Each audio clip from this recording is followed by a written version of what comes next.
Hi friends, నమస్తే friends. ఈరోజు అయితే నేను మిల్ మేకర్ కర్రీ చేస్తున్నాను. ముందుగా అయితే పెద్ద కప్పు తోటి మిల్ మేకర్ తీసుకున్నాను. గోరువెచ్చని వాటర్లో అయితే వేసేసుకోవాలి. ఇవి ఒక 10 నిమిషాలు వేసుకుని పక్కన పెట్టేసుకోవాలి. చూసారు కదా, ఇలాగా నేనైతే ఈ రెసిపీ ఎలా చేయాలో చూపిస్తాను. పదండి. ముందుగా అయితే ఆయిల్ వేసేసుకున్నాను, సరిపోనంత ఆయిల్.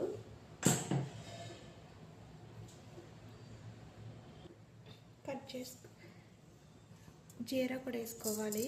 ఆయిల్ ఇటెక్కాను.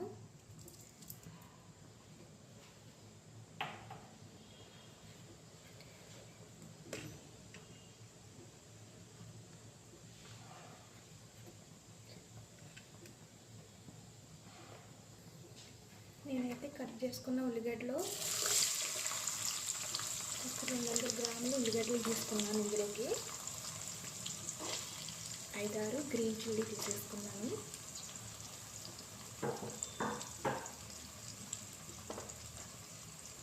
తొందరగా వేగిపోతాకి ఉల్లిగడ్డల్లోకి కాస్తంత సాల్ట్ కూడా వేసుకోవాలి. సిమ్లో బట్టి మంచిగా రంగు వచ్చే వరకు వేయించుకోవాలి. ఇవన్నీ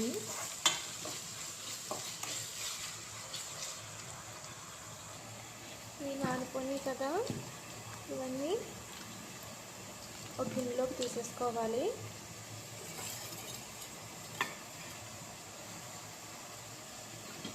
వాటర్ శుభ్రంగా పిండేసుకొని తీసుకోవాలి.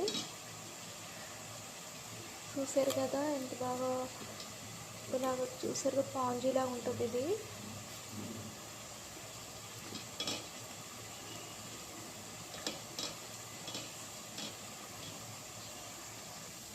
చూసారు కదా ఎంత సాఫ్ట్గా ఉందో. ఇలాగా సాఫ్ట్గా, ఎక్కడ వాటర్ లేకుండా సాఫ్ట్ కూడా ఎంత బాగా లాగింది. చూసారా, ఇలా ఎంత సాఫ్ట్గా ఉంటుంది. ఇలాగ నానబెట్టుకుంటేనే వాటర్లో, గోరువెచ్చని వాటర్లోని. ఇందులో ఒక స్పూన్ అల్లం పేస్ట్ కూడా వేసుకుంటున్నాను. బాగా పచ్చివాసన పోయే వరకు బంచి వేసుకోవాలి. ఇది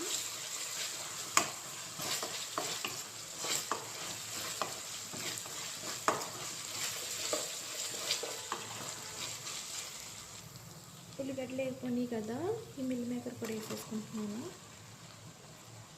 ఇందులోకి అన్నీ మిక్స్ అయ్యాక బాగా వేయించుకోవాలి ఆయిల్లోని.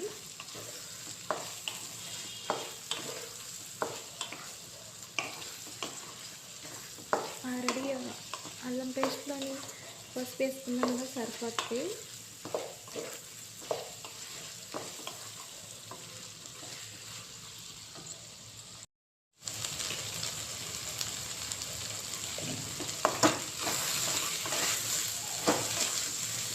మంచిగా వేసుకొని కదా, దీంట్లోని సరిపోనంత కారం పొడి వేసుకోవాలి.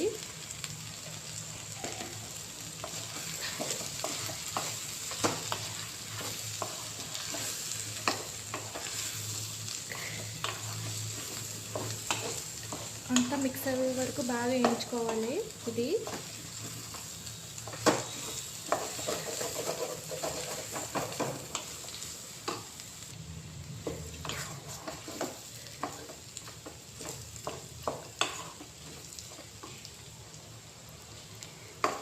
సోయా శుభ్రంగా మంచిగా అయిపోయింది కదా, దీంట్లో సరిపోనంత వాటర్ కూడా వేసేసుకోవాలి.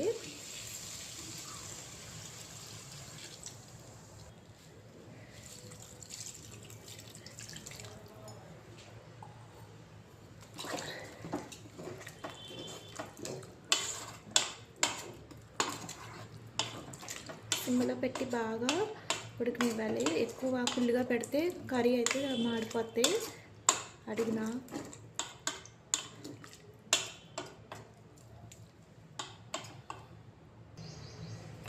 ఒక 10 నిమిషాలు బాగా ఉడకనివ్వాలి దీన్ని.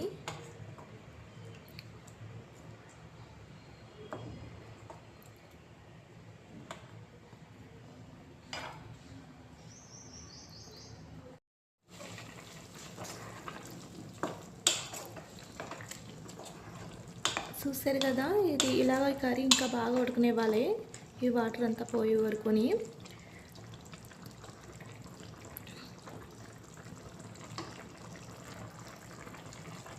నేనైతే గరం మసాలా కూడా వేసేసుకుంటున్నాను.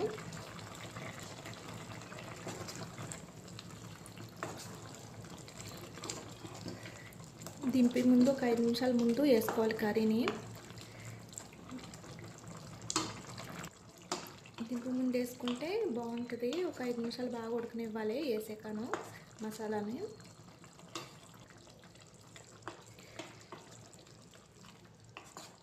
ఆయిల్ పైకి వచ్చే వరకు బాగా సిమ్లో పెట్టి బాగా ఉడకనిచ్చి, ఇలాగ ఆయిల్ పైకి వస్తుంది కదా, అప్పుడు బంద్ చేసేసుకోవాలి స్టవ్.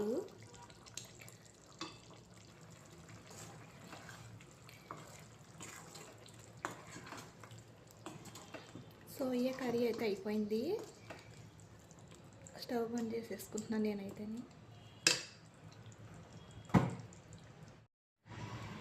ఈ మిల్ మేకర్ కర్రీ అయితే చాలా బాగుంటుంది, తప్పకుండా మీరు ట్రై చేయండి.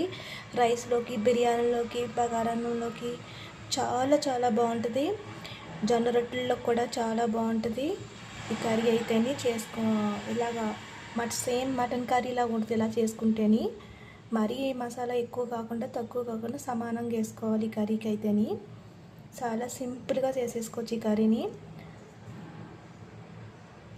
ఇలా చేసుకుంటే పిల్లలకైతే చాలా ఇష్టంగా తింటారు ఈ కర్రీని అయితేని, మిల్ మేకర్ కర్రీ అయితేని. బాయ్ అండి.